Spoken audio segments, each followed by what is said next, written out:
Non, la Terre n'est pas plate comme une pizza. La rotondité de notre planète était un fait déjà avéré, et ce depuis l'Antiquité. En effet, le savant Ératosthène, 276-194 avant Jésus-Christ, avait depuis longtemps déjà calculé la circonférence de la Terre, trouvant un résultat proche de 40 000 kilomètres.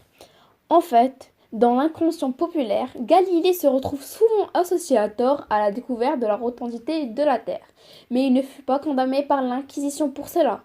En effet, l'Église défendait la théorie du géocentrisme, alors que Galilée défendait l'héliocentrisme, rappelant que la théorie du géocentrisme avait l'idée selon laquelle le Soleil tournait autour de la Terre et qu'elle était le centre de l'univers.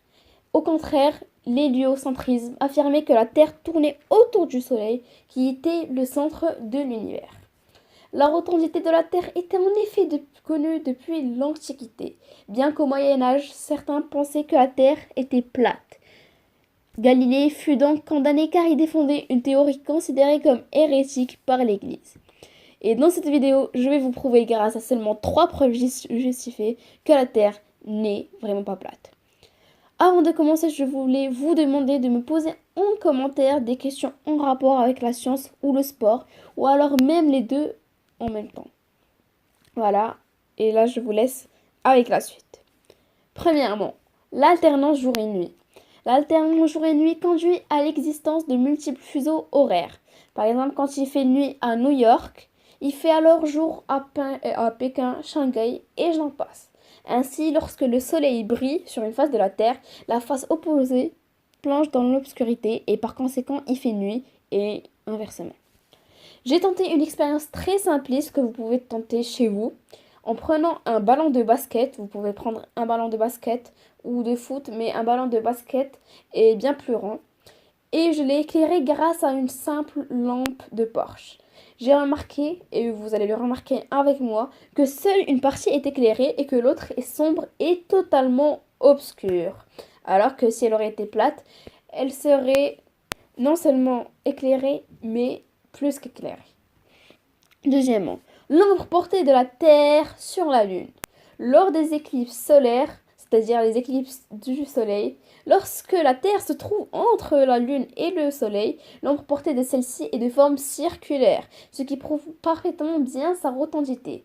De plus, si la Terre aurait été plate, son ombre portée aurait une forme bien différente et nullement ronde. Voici un schéma qui vous prouvera. Troisièmement, les navires et l'horizon. Lorsqu'un navire se dirige vers l'horizon, sa coque disparaît en premier, puis c'est au tour du mât de disparaître. Alors que si elle aurait été plate, je peux vous affirmer que le navire aurait disparu petit à petit. Et or, ce n'est vraiment pas le cas. Et vous pouvez toujours trouver une preuve de plus dans votre jardin. Oui, en plein jour cette fois, il vous suffira de grimper à un arbre, un peu haut tout de même. Parce que si vous êtes un peu bas, ça pourra ne pas marcher. Vous allez constater que vous percevez un horizon plus lointain de celui que vous observez depuis le sol. Et ça, vous pouvez le tenter dès maintenant. Stoppez la vidéo et vous pouvez le faire. Voilà. C'est une fois de plus dû à la courbure de la Terre qui nous empêche depuis le sol de voir à plus de 5 kilomètres. Voilà, ça c'est une preuve qui pourra vous amener plus à la raison.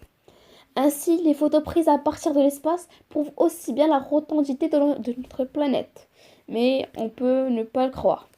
Donc voilà, j'espère que je vous ai convaincu et sur ce, je vous dis à plus pour une nouvelle vidéo. Ciao tout le monde.